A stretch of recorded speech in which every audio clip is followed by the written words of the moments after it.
My name is Kyle Hewley. I'm from Fargo, North Dakota. It's a 2004 Mitsubishi Evo 8.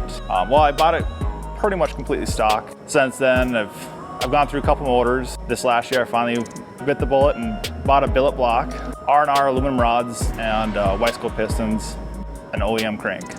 Precision 8385 turbo, everything that supports that with the ethanol. I run 1 ethanol R. On the Mustang dyno, on 60 pounds of boost, it made 1077. It's a complicated setup, but it's also at the same time, for me, it's a basic setup. Nothing fancy. Most of it's, engine-wise, is all off-the-shelf parts. Exhaust manifold was made by a company in Fargo, custom made. Same with the intercooler pipes, charge piping. But yeah, basically the engine has, basic cams anybody can buy. I run the STM 650s. Almost everything except for the exhaust manifold and hot parts and all that. It's easy to buy the other, cams or cam gears, rods, pistons, crank is the OEM crank. Easy to get a hold of and relatively cheap compared to trying to do some custom stuff. It's a rush. It's always the first pass of the day. I always get butterflies in my stomach. After that, I kind of calm down. As soon as you actually launch the car, it just feels like it's kind of second nature. It just goes pretty smoothly after that.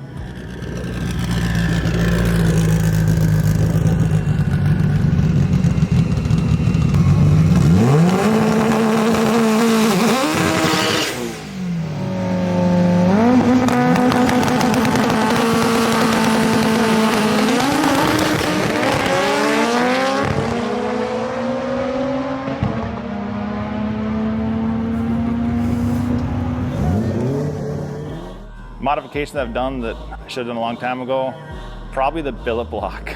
I mean, it was a process, a headache to try to get it together to work right. It's a lot more work to get it to fit right over a cast block.